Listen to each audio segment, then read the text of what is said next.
Yo les petits potes, on se retrouve en direct de YouTube. Ça fait très bizarre, sachant que ça fait peut-être 10 ans que j'ai envie de créer une chaîne YouTube, mais que je l'ai jamais fait, j'ai toujours trouvé des petites alternatives. Du coup me voilà, un petit boost de confidence m'amène sur YouTube. Donc je savais pas du tout comment commencer cette chaîne.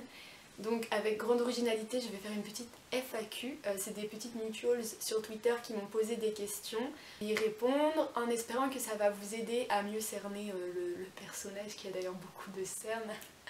Oui, je me trouve très drôle des fois. Si jamais vous n'aimez pas mon humour, vous pouvez directement partir parce que les gens qui disent que je suis pas drôle, les pires en fait, genre phobie, mais bon. Bref, vous allez vite voir que je pars souvent beaucoup en couille parce que je suis un peu gênée partout. Mais c'est pas très grave. Donc, je vais répondre à ces petites questions en espérant que ça va vous aider à mieux me connaître et à aussi mieux cerner ce que je vais faire sur ma chaîne, etc. Voir un petit peu ce qui vous attend. Donc j'espère que ça va vous plaire et je vous laisse avec la suite de la vidéo.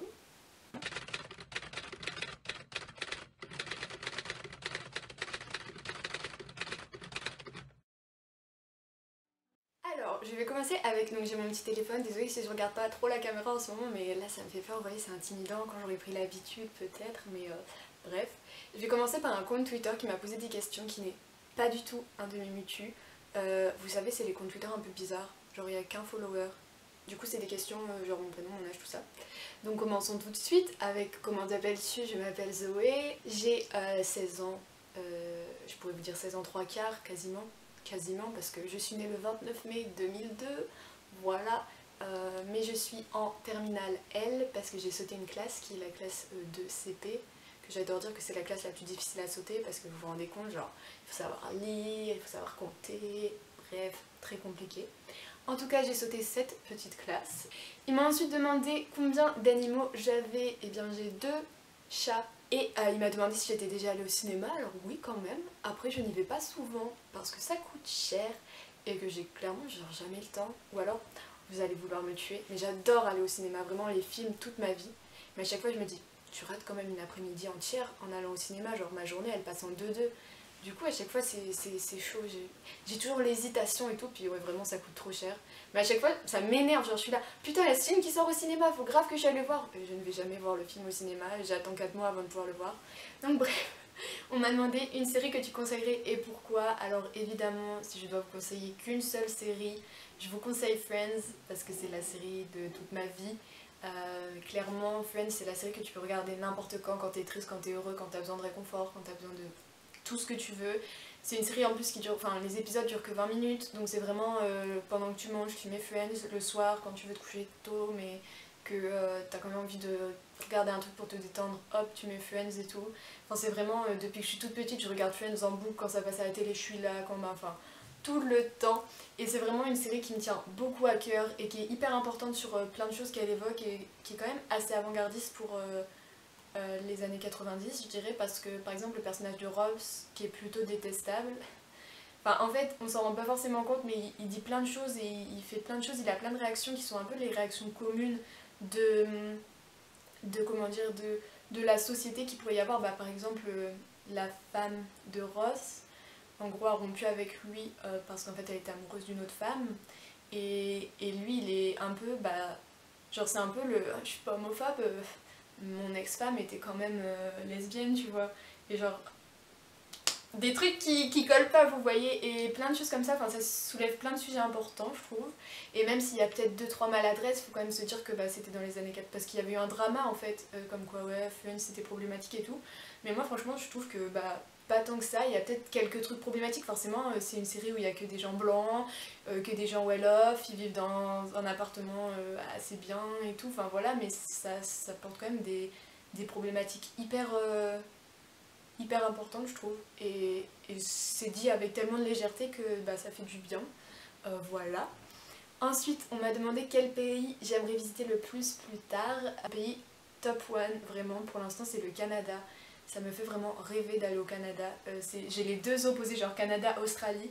Après Australie les araignées sont un petit peu trop grosses pour que je m'y aventure, mais le Canada vraiment c'est un pays, genre je pense que dès que j'aurai mon passeport c'est un des pays que j'aimerais vraiment beaucoup faire. Mon animal préféré c'est le loup. voilou. Mon avis sur l'astrologie. Alors en ce qui concerne l'astrologie, j'ai toujours grave adoré ça. Depuis que je suis toute petite, c'est genre le truc à la radio, j'écoute, dans les journaux, je regarde et tout, je suis en mode... Parce que du coup je suis du 29 mai, du coup je suis Gémeaux, voilà. Le Gémeaux est très critiqué, mais je pense que je suis l'exception qui confirme la règle. Non, quand même pas. Demander mes passions, et bien écoutez, je n'ai pas beaucoup de passions, ou alors j'en ai énormément, je saurais pas dire. J'aime faire beaucoup de choses, je suis quelqu'un qui est très intéressé par tout, je suis curieuse partout, des fois un petit peu trop curieuse.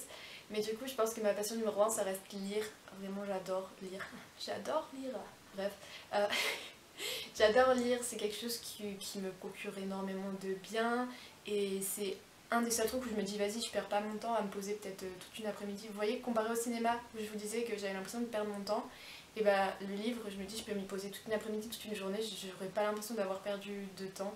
Vraiment lire c'est quelque chose de... Ouf, ça me transporte, vous pouvez pas savoir. Sinon j'adore aussi prendre des photos, j'adore aussi écrire, mais j'ai pas assez confiance en moi pour écrire en fait. À chaque fois, si vous saviez, j'ai au moins 25 carnets dans ma chambre avec écrit des débuts d'histoire, des débuts de trucs et tout, mais jamais fini parce que à chaque fois j'écris une phrase. En fait, je veux tellement que le début soit parfait que j'arrive jamais à continuer parce que bah le début n'est jamais parfait pour moi, donc je continue jamais. Mais si vous saviez le nombre d'idées qui me trottent dans ma tête à chaque fois, c'est un truc de fou. J'aime bien faire du piano aussi et... Bah après niveau passion, bah j'adore aussi l'équitation. Je faisais de l'équitation quand j'étais petite, puis parce que ma mère avant était monitrice d'équitation. Et du coup quand j'étais petite, bah je montais mon poney et c'était ma mère qui me faisait les cours d'équitation. Et quand j'ai commencé à être trop grande pour faire du poney et qu'il a fallu que j'aille en cours cheval avec une autre monitrice que ma maman et avec des gens autour de moi, j'ai dit non j'arrête. Du coup voilà, moi j'ai fait que du poney dans ma vie, mais maintenant vu que ma mère a été monitrice dans le centre dans lequel on va monter, souvent le week-end on va... faire une petite balade à cheval, taper des petits galops et tout, parce que vraiment le galop c'est la chose qui me rend le plus heureuse au monde, vraiment en tout en haut, genre même avant le lire il y a faire un galop, vous savez pas comment faire du galop, c'est genre se sentir léger, se sentir bien, c'est ma vie. Ensuite on m'a demandé les concerts que je voudrais trop faire, concert de Sabrina Carpenter pour Singular, ensuite j'aimerais tellement refaire un concert de Coldplay. En fait les deux seuls concerts que j'ai fait dans ma vie c'est Sabrina Carpenter et Coldplay, plutôt pas mal. Donc je les ai fait tous les deux en 2017 et c'était vraiment les meilleurs concerts de ma vie. Complètement deux ambiances différentes, hein. Sabrina c'était les étoiles à Paris, on était recroquevillés comme ça, j'étais carrément collée à la scène, je la voyais, je tendais mon bras, je la touchais. Coldplay pareil, par contre j'ai eu grave de la chance, mais bon Coldplay c'était pas du tout les étoiles, c'était le Stade de France et du coup il y avait l'avancée, vous saviez ils avaient mis l'avancée et j'étais genre juste là. Pareil j'ai des photos de Chris Martin mais j'étais à ça de lui, j'étais en mode... Mais bref, c'était complètement différent parce que bon, les bracelets à Coldplay, les trucs lumineux et tout, les effets, enfin... Coldplay, vraiment le meilleur concert de ma vie, je pense. J'ai jamais été autant... je suis passée par toutes les émotions, en plus j'étais avec ma meilleure amie à ce concert-là, alors je vous dis pas. Bref. Donc les concerts que tu voudrais trop faire, et bah ce serait plutôt refaire parce que vraiment ce serait Sabrina et Coldplay. Voilà. Ensuite, quelqu'un me demande mon avis sur le One Direction et puis vous parlez à une directionneur dans l'âme, c'est-à-dire que de 2010 à on est en 2019, je suis toujours là, oui, toujours là. Après, genre j'étais vraiment une grosse stan acharnée, c'est clairement pour ça que je suis allée sur Twitter en mode je vais grave devenir leur meilleur pote et tout, pas du tout, mais c'est pas grave. Mais les vidéos diary, Kevin, Carotte, Miroir, Petite Cuillère, tout ça, tous ces délires là, j'y suis passée, j'étais là, je lisais les fictions. Oh là sur Skyrock. Bref, j'étais carrément à fond, j'ai dit tous les albums, je suis jamais allée à leur concert parce que j'ai pas trop d'argent et ma mère a pas trop jamais voulu que j'aille à Paris au Stade de France et tout, elle s'est dit... Bref, mais bon, j'étais une fan inconditionnelle, clairement, j'étais à fond, j'avais les posters, j'avais les trucs, je ne parlais que ça, je buvais One Direction, je respirais One Direction. Ma soeur aussi, ma cousine aussi, bref on était dans une osmose, vraiment la secte quoi. Donc je pense que ça reste quand même une phase historique de la pop culture. Ensuite, des films que tu pourrais regarder tous les jours sans jamais te lasser. Il y a tellement de films que je regarde plein de fois sans jamais vraiment me lasser. Déjà je suis quelqu'un qui fait plein de routines, genre l'hiver je m'instaure dans un mood où je regarde toujours le même film tous les hivers, où je cuisine toujours les mêmes choses, où je fais toujours le machin, enfin un petit truc genre mes petites périodes de l'année comme ça que j'aime trop. Genre au lieu de commencer une nouvelle série, de regarder un nouveau film, de découvrir de nouveaux livres, je suis toujours quelqu'un qui relit des anciens, relit des trucs parce que j'aime trop revenir à des émotions que j'ai ressenties. Et du coup bah j'aime trop le faire. Ensuite, c'est quoi le premier souvenir d'enfance que tu as? C'est une question super compliquée de se rappeler exactement un souvenir d'enfance comme ça, genre le tout premier. Je pense que c'est quand j'étais quand j'étais petite, un jour, quand j'habitais dans le sud, parce que je suis dans le sud, un jour je me suis assise sur la poubelle, parce qu'en fait on avait la poubelle juste devant la fenêtre, dans la cuisine, et je me suis assise sur la poubelle, et genre j'ai dit la vie est dure, mais elle est belle. Et genre j'avais grave fait mon show ce jour-là, genre ma mère m'avait regardé en mode waouh, j'ai une fille intelligente.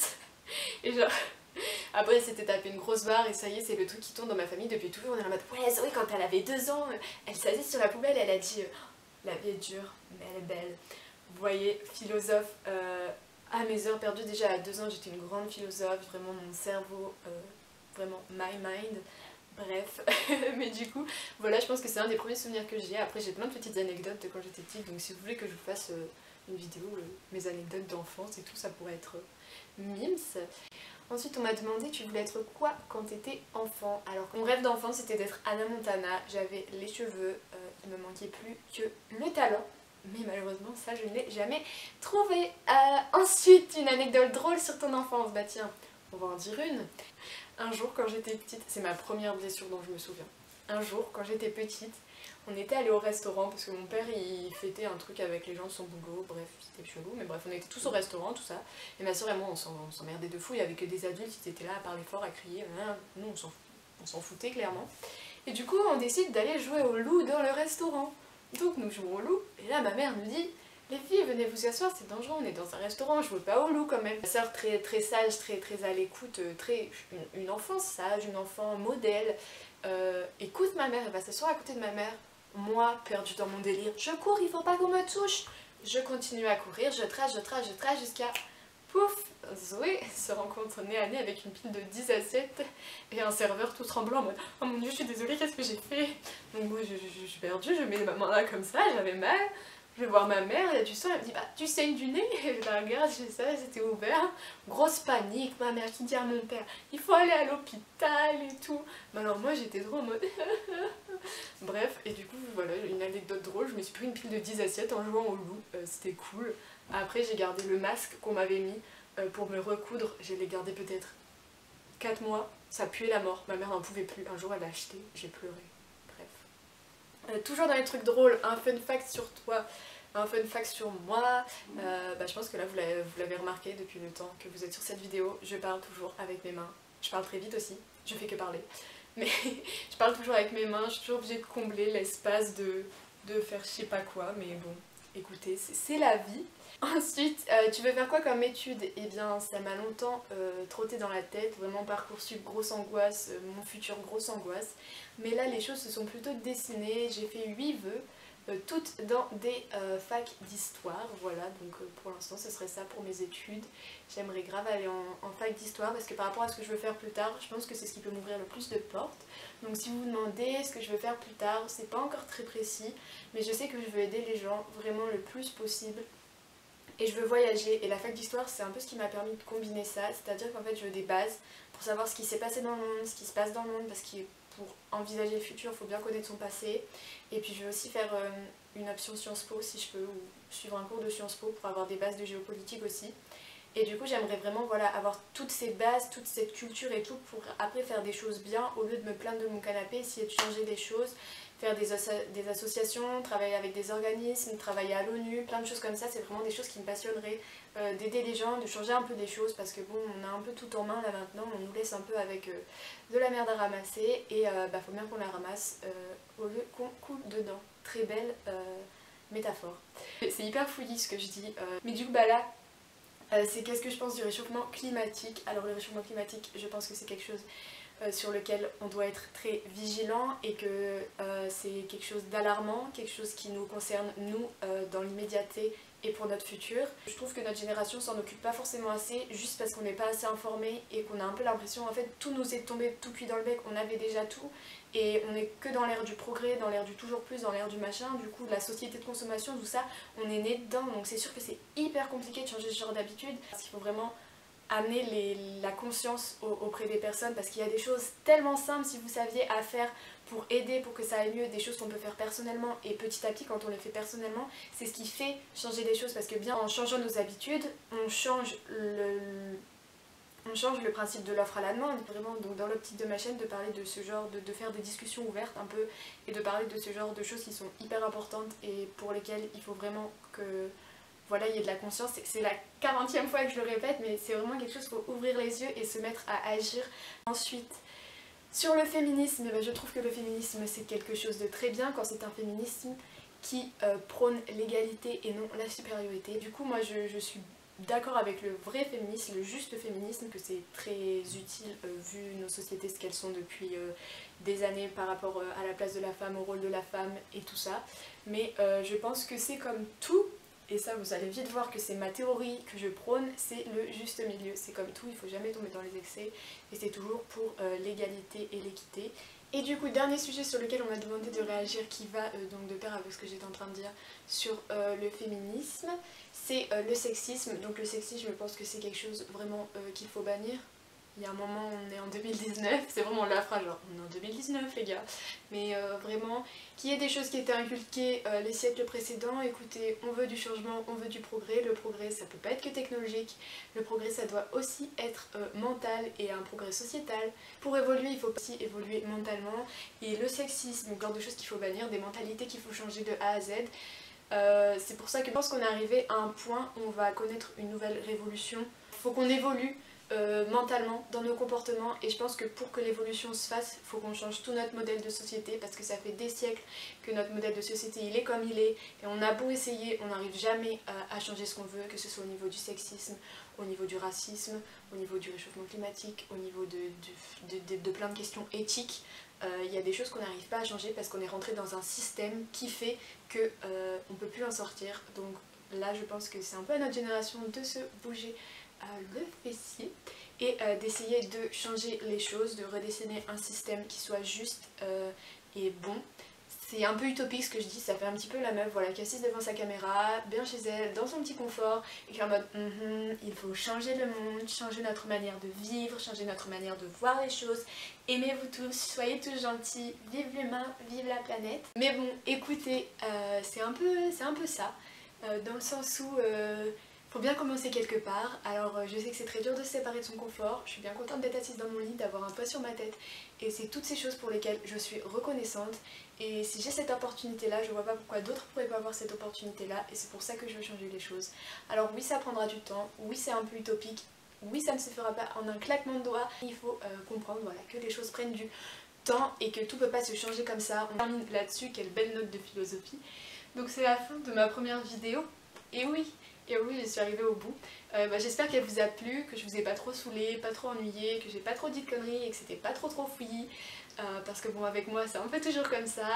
Et du coup sur cette chaîne on va parler culture, on va parler livres, on va parler société, on va discuter. J'essaie de donner le plus de positivité possible, j'essaie d'être là et juste d'être là en fait, et de pas être là pour rien, de pas être sur la terre et juste de passer ma vie comme ça, de faire des choses et de bouger, d'explorer, de vivre et tout ça. Donc voilà, j'espère qu'on se retrouve très vite et que je vous ai pas trop ennuyé et que vous avez pas trop envie de me claquer, et je vous laisse et je vous souhaite plein d'amour.